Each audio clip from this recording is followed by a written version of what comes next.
Jack walks into the mechanic area and he's thinking it's going to be Kira, and he pulls back the curtain and he just sees Cleaver ass.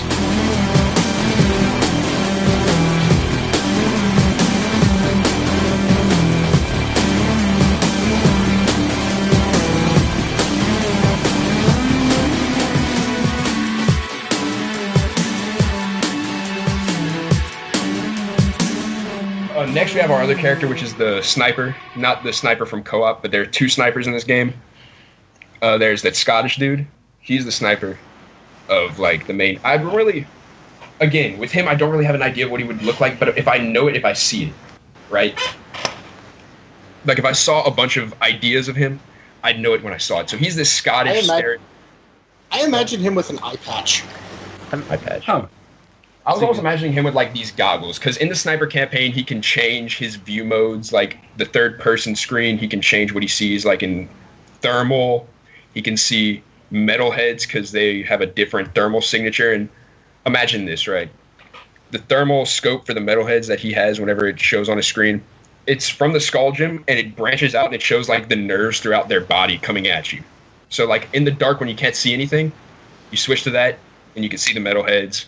There's one for him to see machines. There's one for him to see normal people. And also, in the sniper campaign, there's going to be a mission where, like, it's really dark, and all you can see is the metalhead skull gems to, like, know where the metalheads are. It's really cool. Yeah, or you can turn on the metalhead cam, and you can see, like, a bunch of them everywhere. There's the wall hack camera where you can see through walls. He's a really stealthy, tactical, badass dude. And his campaign, what it really focuses on is more... what happened before Jack got to Haven, and what were the inner workings of Haven when Jack was there that we didn't see. So, for instance, we learn about how the Baron rose to power. We learn about what happened at Deadtown. We learn all these things just from this one campaign. It's really the one that gives us the backstory. Does this Scottish sniper have a connection to Damus? He does have a connection to Damus, actually, and I'm going to get into that. So what we've realized is...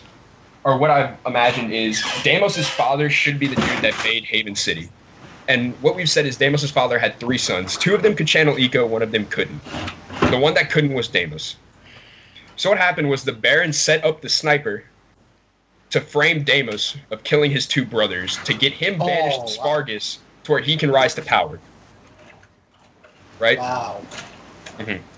So... but eventually the sniper gets out of the guard, he goes chill in the wasteland, he chills up in his wasteland cave, and then while he's in the cave, one day, he sees a dropship fly in, and guess who's on that dropship? The beginning of Jack 3, in the cutscene. Vigor. It's Vigor, Jack, Ashlyn, all of them. He sees the beginning of the Jack 3 cutscene. He watches it for himself. Oh. Ooh. And he tells Deimos, he's like, hey, I'd go check this out if I was you. He seems to have a beacon on him. I'm sure you already got this, but go check it out. They talked about Dark Eco. This is all you.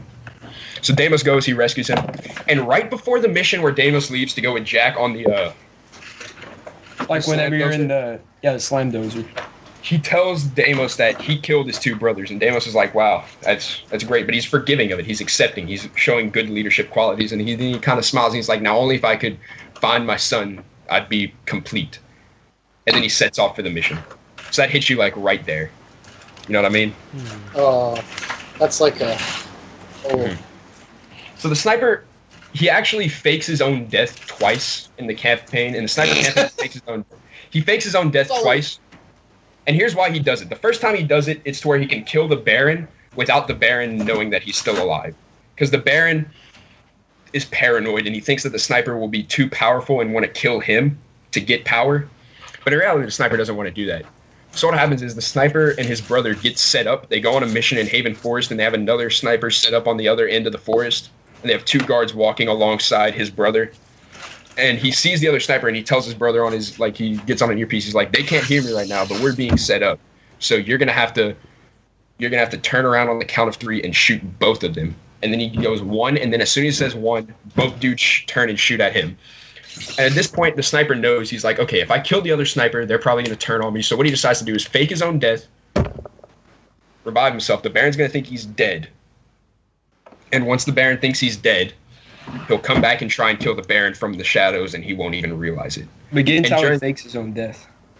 Yeah, and then he fakes it again whenever he's going with Dark Jack, trying to get to the Metalhead Queen, which is a new thing. In the Underport, there's a Queen Metalhead, and that's how the Metalheads have been getting through the city, because they're underneath us the whole time. And we have a boss fight in the co-op campaign where you're in Titan suits fighting the Metalhead Queen. And the mechanized warrior, like the whole cool minigun Titan suits. And they have cool abilities, which I can get into right now if you would like. So the Scattergun's Titan suit has a flamethrower on each arm, and he can just flamethrower, he can strafe, spin around, flamethrower. He also has a special ability where if things get too close, he hits a button on the inside, and you know the what's the weapon that the red gun? Oh, the wave concussor. That one, yeah. He shoots like a big wave around him that blows everything back. He can also switch to a grenade launcher if he doesn't want to use his flamethrower. So basically, each Titan suit does what their characters do and just amplifies that into a Titan suit. So the blaster, he just has 2 rocket launchers. If he wants his trap, whenever things get too close, he presses a button and he shoots up a bunch of those gyro burster things, and they just spray around the area. The Vulcan Fury, I feel as though it should be obvious as to what he has: 2 miniguns. The snipers, in my opinion, is probably the coolest because he has a big, he shoots basically a peacemaker out of his hand.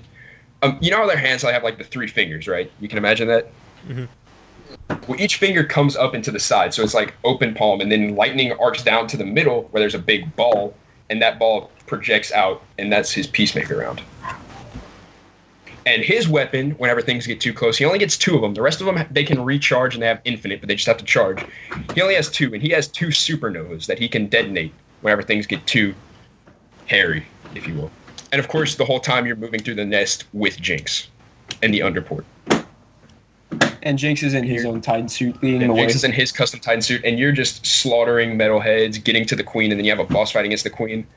And the beauty of the sniper camp, and this isn't in the sniper campaign, that's in the co-op, but the sniper campaign, back to that, the whole thing about this with him is everything that he does basically is during a main event in one of the campaigns.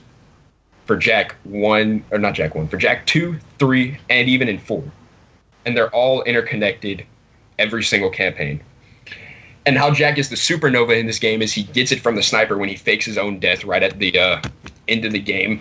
For Jack, he fakes his own death, and he says, I was saving this for a special occasion, but you know what? You need it more than me. Because the sniper is very similar to Jack's morph gun. Mm-hmm. Except it's almost like it has a bunch of barrels that he interchanges, and each one is unique. So he has some that set traps, he has some, and the sniper doesn't use eco rounds, he uses like normal bullets. So they can be quiet and all that kind of stuff.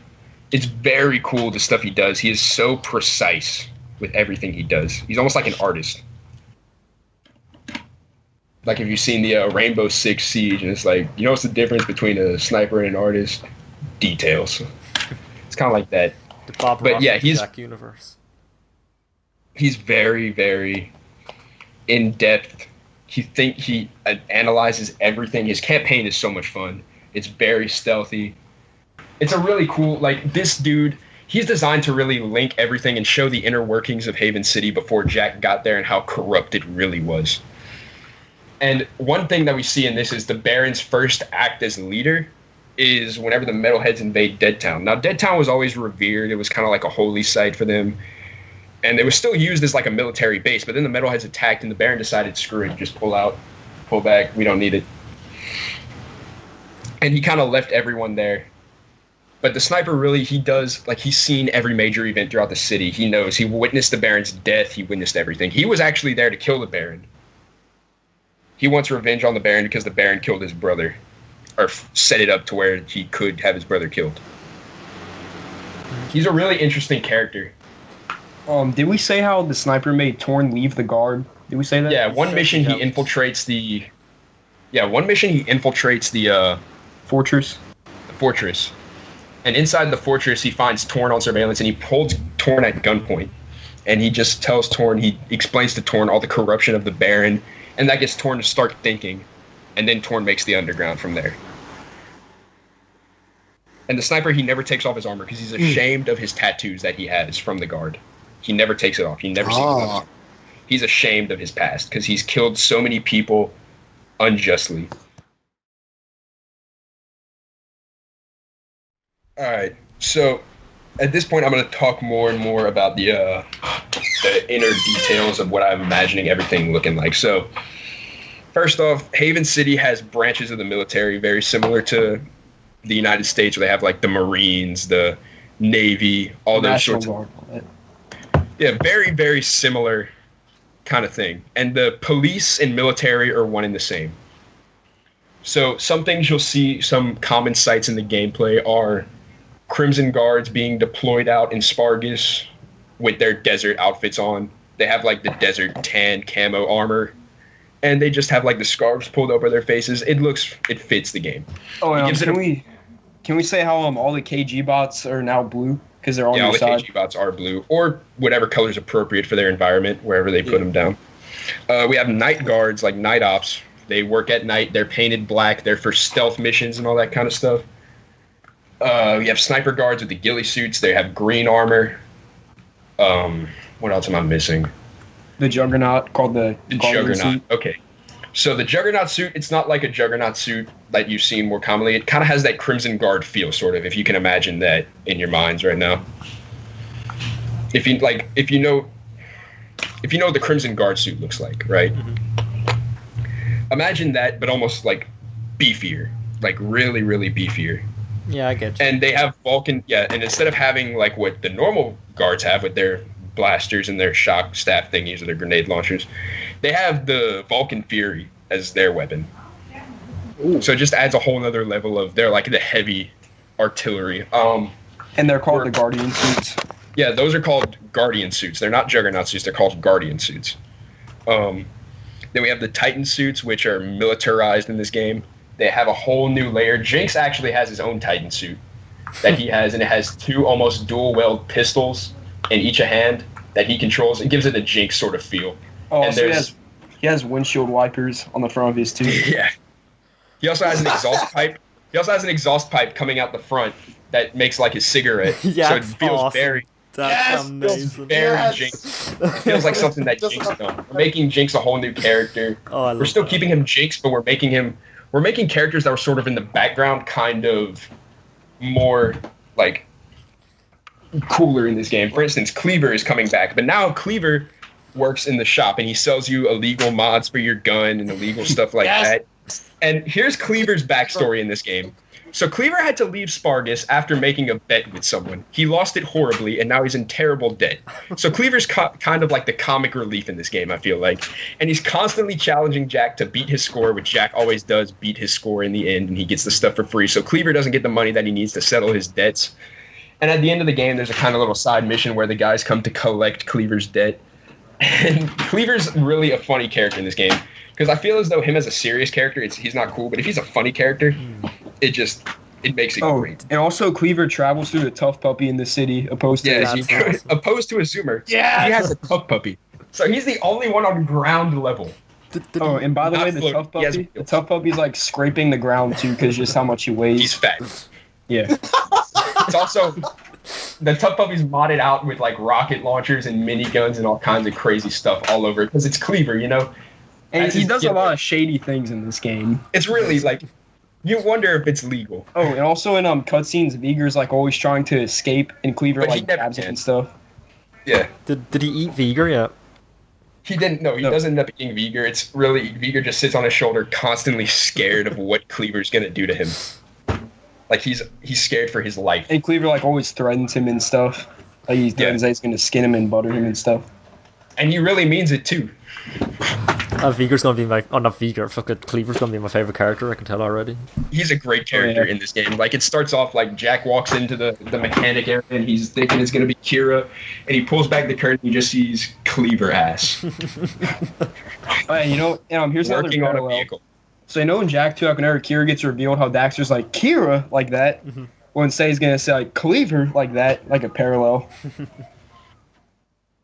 Honestly, he's going to be one of my favorite characters. Next, we have the gun course. So, you remember the old gun course, how you would go in, you'd press a button, and it'd be like, now preparing this gun course, or now preparing that gun course. I remember the old gun courses. I don't know about no guns. Instead, the new revamped gun course is it's a multi-story gun course Each floor is an individual gun that you go to. And the very top 5th floor is reserved for the co-op campaign, where it's a team exercise where you push through a gun course as a team, each using your own unique abilities in the game to try and get the highest score and pass it, whatever.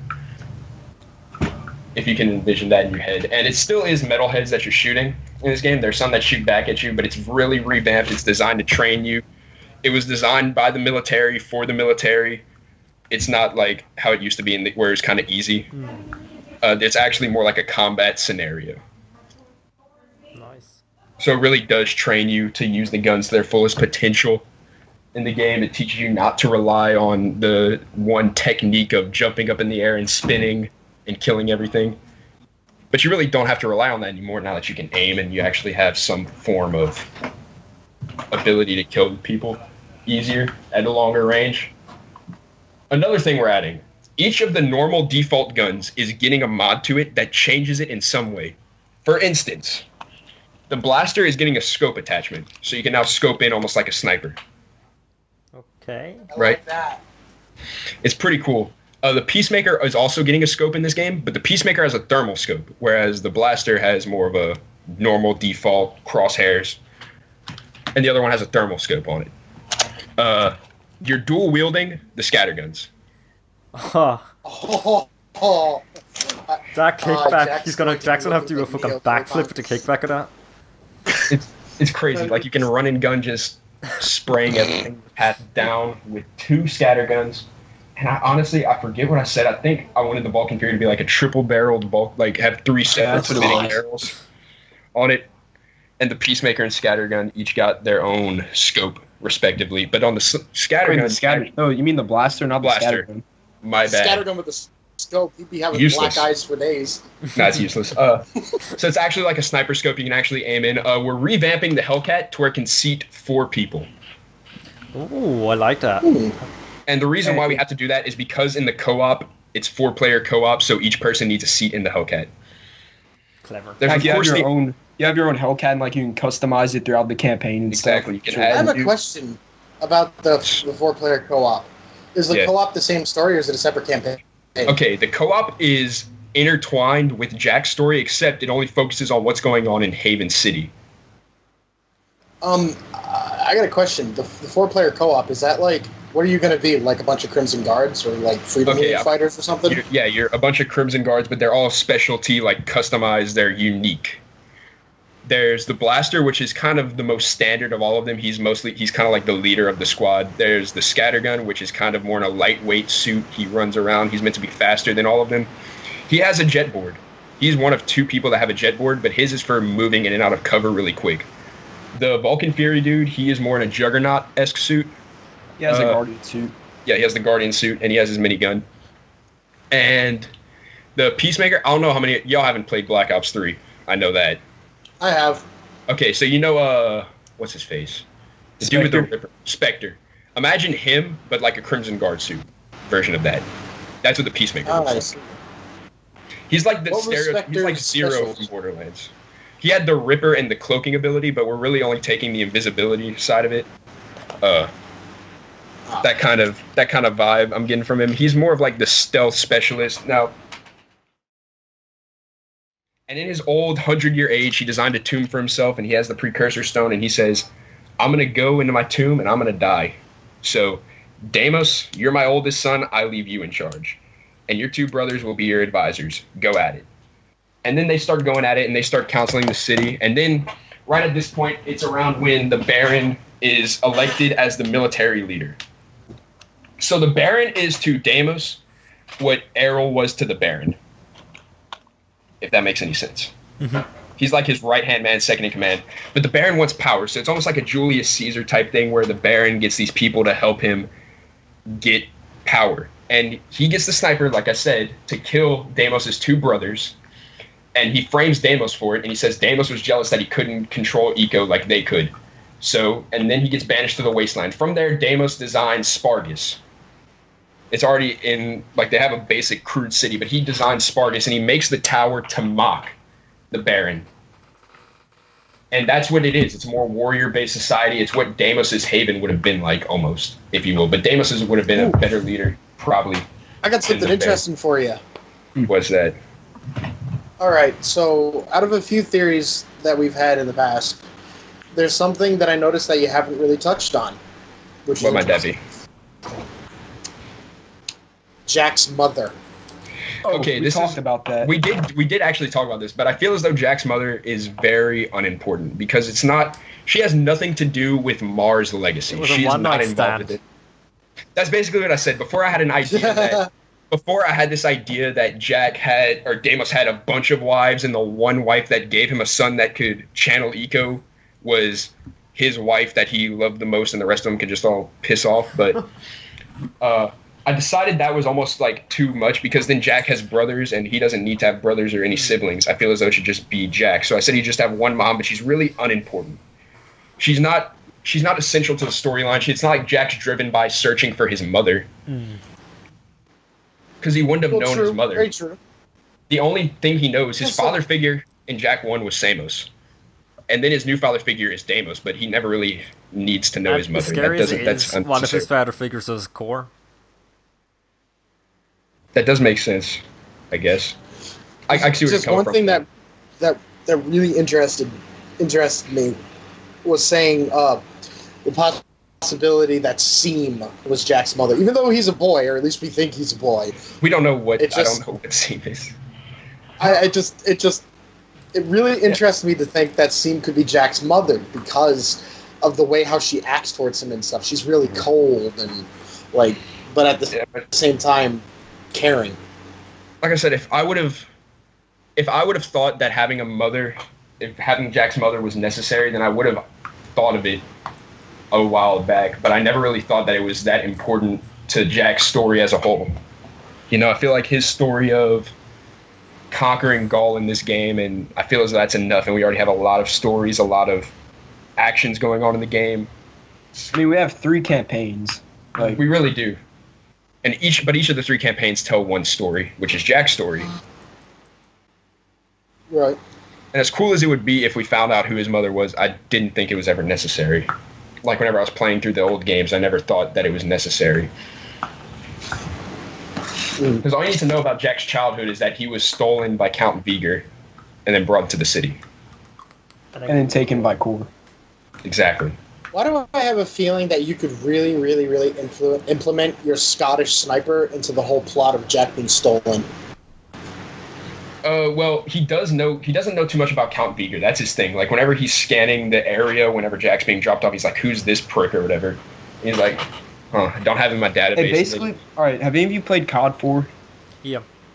Okay. Not for years, but I have. Okay, well, do you know who Captain Macmillan is? Yeah. No. Okay, just picture his voice. That's kind of the voice I've always used. Oh, I don't know if I even said this. At the very end, after the credits roll, Torn says, "Don't worry, Jack. We took out the Queen, Metalhead, and blah, blah, blah, this, blah, blah, blah, that." Credits roll. Mm-hmm. Jack and Kira do not kiss before the credit. Like, the credits roll, Jack and Kira do not kiss in this game. Wow. And people might be questioning, why don't they kiss? Well, that's because they kiss in Jack X, which is the big reveal, and this game is a prequel to Jack X. Mm-hmm.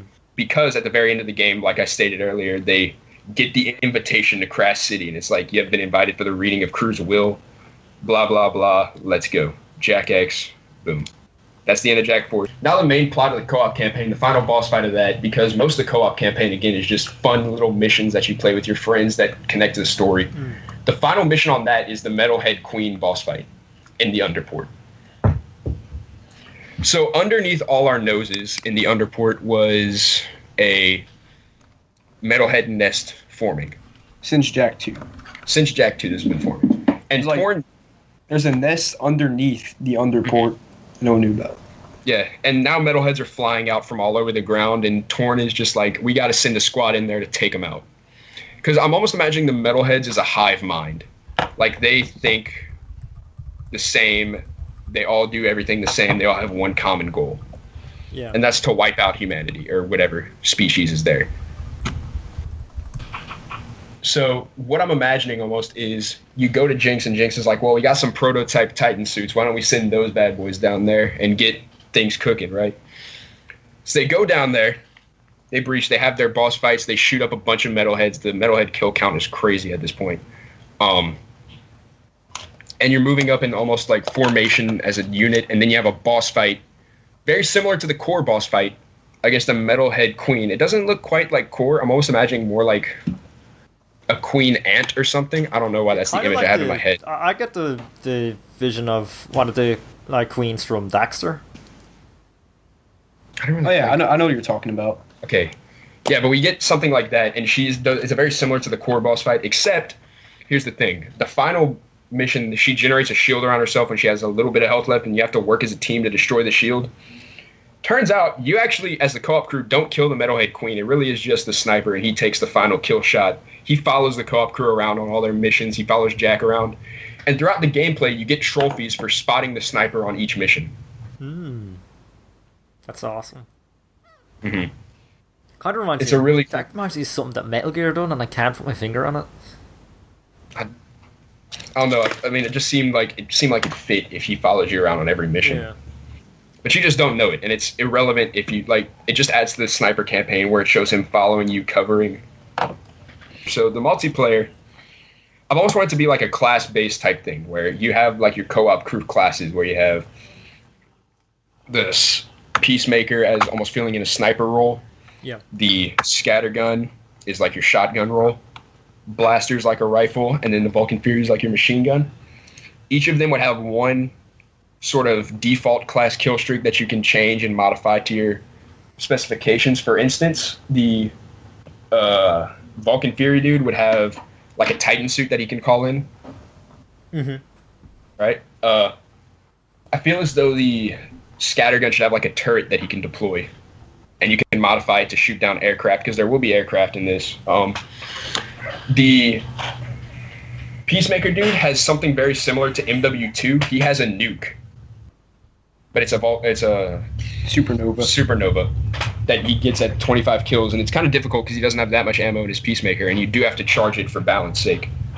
And the Blaster just has very standard radar type things. URD6 is a character in this. He has what I've imagined is almost like two dual-wielded machine guns on each arm, and he can pop a shield up, like a riot shield on one arm, and fire over it with his other arm, swap between the two. That's kind of what the role I imagined him playing, and his kill streak would be like an airstrike. That's really as far as I've gotten as those 5 characters. And the maps would be across the whole city. I don't know exactly. I've always imagined it like a 4v4v4v4, where one team is Haven City, one team is Spargus, one is the Metalheads, and one is the Marauders. And you can customize them each in that, but they each have the same role. They just look different. There's two little things that I want to mention. I'm going to start off with the boring one first. Is that in the co-op campaign, if you're the heavy, like you don't have access to all the moves that like Jack does. Right, because he is heavy. Like, you can't get the full-on double jump. You have just a normal jump. So you have to rely as a team. You have to work together as a team. So it kind of balances out all the people, because the Vulcan Fury has like a really amazing gun. He has a lot of health, but he isn't very mobile. You see? And they are just balancing like that. And the next little detail I want to touch on is that Jack's birthday happens in this game. So like he turns a new age in this game, and Torn comes on like a little communicator, and he says, "Sorry, we don't have time to celebrate because of the war and everything." But he says, "I left you a little present in the gun course," and that's where you get the Peacemaker. Oh, nice. You get it as a birthday present. I'm down to hear any criticism or any ideas that y'all would like to add to this. Fucking sucks, man. How the fuck did you guys get to free? Would you get it in a cereal box? You guys are still working on this. This is an ongoing. Yeah, this is still like it's not quite finalized yet. Like, I like to hear what other people have to say about this, and I like to see what they can add on, because the more ideas thrown in, as long as it fits, the better. Because I know I can't think of everything myself. Usually what ends up happening is like I'm just sitting in class at school, and I just think of these awesome set pieces for a Jack 4, and then I tell them to Austin, and like just for 2 hours, like we just sit in one of our rooms and we just talk about it. That's and we come up with all these ideas. It's in depth. Like, this all started, I forget how this started off one day, but it was crazy when it did, and it's gone to this where we've gotten to now. Alright, one piece of criticism I have, it's a real nitpick one, but I would not place this story in between Jack X and Jack 3. I'd put this after Jack X, Me personally. Too. After, yep. Mm-hmm. Yep. Me too. But then you have to fit Rain in there somewhere. Exactly. Well, yeah, that's my thing. I did this the way I'd done it is I almost wanted to say, like, because you know how Haven City becomes that racetrack. So I'm like, how does this make sense? Maybe it's just for the tournament, though. Maybe it's just converted it for the tournament. And maybe... Yeah, no, that makes sense, but then it would have to be placed further into the future. I thought it was easier if I just did it that way, but... I get why you've done it. It's really well thought out. And, yeah, that's... also, that twist ending at the end I do enjoy. Yeah. There really is, like, just a few small things, like, just small, like, you know, like, but other than that, I would have, if I seen this on the big screen, and, well, big screen, 43-inch TV, if I seen that after getting it and all that stuff, I probably would be quite blown away. Although, there's one thing that no matter how hard you try with this game, no matter what you do, there is going to be a certain piece of Jack's soul missing from it. I agree. What? I can also agree with that because it's not a PS2 game. It's not a classic Jack game. Or, well, it's not the same as it the thing is, this isn't like... With me, I can say this because I know this would happen. No matter who made it, no matter how perfect the game was, it would not be the same. The same thing happened with Ratchet and Clank for me. When Ratchet and Clank transitioned from PS2 to PS3, something was lost, and I just couldn't... I can agree with you on that. It's just something was not I can the 100% agree, but I feel as though, for me personally, this is as close as you could possibly get for me, minus a few small things here and there.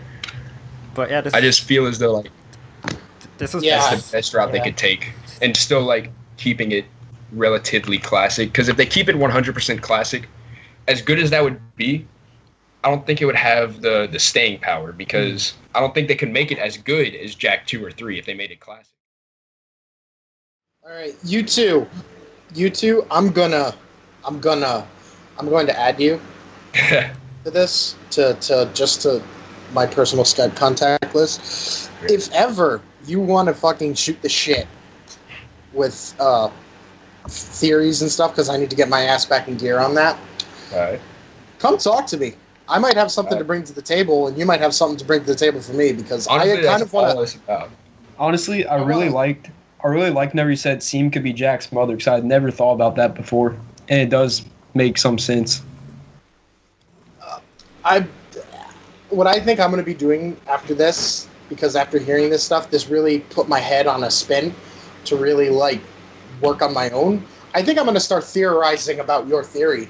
So you're going to take what we brought to the table and... I'm going to see if I can find some... Analyze off of that. Interesting thing. Yeah, I'm going to analyze off of that. And I'll bring whatever I find to you. I do like that. That's what I really would like to have happen with this, is have more people analyze it, look at it, I'm on board. Take it, and put their own sort of ideas towards it. Judging by the views for the last 4 fan theory episodes, over 1,000 people are going to see this. So that's a lot. That's really good motivation for me, and that is like what I want. I want this to get better than the first one. I want this. Mine was the first one. I want this to do better than that. I would like to see this succeed as well. This is so ambitious. Like, Jesus, like the amount of ideas that you have put into this. I don't see how you would ever be able to get this past Sony without them being like DLC. Yeah, exactly. Because at the end of the day, they're a company. You know, and that's at the end of the day, they are a business. So if you're looking at it from like, if this were a game, then there might have to be some DLC. But I personally do not think that we need any DLC. I agree, but to me, you're looking at a game that would be priced at fucking $100 for the. We're at the point where it's not. We're at this point in the story where I've just said so much stuff where it's not like, okay, let's question about this game, how it could happen. We can all agree how it could happen. We're at the point where it's like, what if it does happen? What would it like? The one thing we don't have for this game is a title. Okay. Obviously, it's Jack 4, but like, would you call it Jack 4? It needs to be more than Jack 4. Would you call it? Would that be the name for Jack 4 and then subtitle? Is that what you... I was thinking it would be like Jack 4. Like, one idea that we had is Mars Legacy. Okay. But, I think that's a little too cliche. Okay. See, I don't know. Like, this is one thing. Like, if we were to put a subtitle on it, or do you want to just have it as Jack 4? Well, 'Cause I feel as though people are looking at this on the. If people are, you don't have to. Okay. I'm saying like new fans are coming to the franchise and they're like, what's this game? Jak 4? Well, I didn't play the first two. Or I mean 3. First 3. I didn't play the first 3. So what is this? You know, but if we have like a subtitle to it, it might draw them to be like, who's that? I want to find this out. Jak 4. I think there's one after thing Jak that 3. Yeah. I think there's one thing that this needs, like desperately in your theory. Okay. It needs more Daxter gameplay. That does, yeah, exactly. I'm thinking more of the second half that we didn't really touch on. That's more of where I think the Daxter gameplay will really come into its own. Because one thing I love about Ratchet and Clank and Jak and Daxter is those Daxter little Daxter Clank. Those are fun moments. Those are great. Yeah, we're gonna have to make it more than just monkey bars though, like it was in Jak 3. Oh yeah, I mean, honestly, in my personal opinion, the Clank parts of Ratchet and Clank are far better than the Daxter parts of Jak and Daxter. And yeah, you know what's something's gonna be really cool? Playing as Daxter in pants. Yes. Oh, I forgot about Daxter in pants. Holy shit. Yeah. I seriously forgot about that. For some reason, in my mind... Watch that break the whole game. You won't be able to make the game because Daxter has to wear pants. Sorry, there's too much stuff in this game, and you can't have Daxter wear pants. So we can either make the game without Daxter having pants or just not make it at all. No, don't make it at all. Daxter doesn't have pants, can't make it. Nah. End of story. Wait till the PS5. Plot hole! 9 out of 10. But I was thinking about this as something funny. I was thinking Daxter loses his pants somehow, right? He could. And he gets really angry, and his pants get torn up all to shit, and they become like a fucking side quest collectible, and you have to collect all the pieces of Daxter's collect his pants. Like all the like pieces of clothing that have been torn. Yeah. Like, you found the belt buckle. You found the buttons. You found the left leg. You found the right leg. But yeah, that'd be kind of cool. Oh, it has like the little like collecting music, like dun dun dun dun. Yeah, it's got like the inventory thing on the pause wheel. Like, it has like a shadowed pair of pants, and every time you collect, it's put on it. That'd be pretty cool. Yeah, that's a nice that would idea. kind of bring like a classic feel back to the game. I'm bringing much into humor. So you gotta have your Jak and Daxter like platform humor into it, or for it to be a true Jak and Daxter game. But yeah, we've been ever here. I'm going to end it here, but I think you two just dropped the mic. I think this is going to be really hard to follow for anyone. So, yeah, thanks very much. Pleasure. Oh, you're welcome. Pleasure talking, and yeah, we'll end this recording.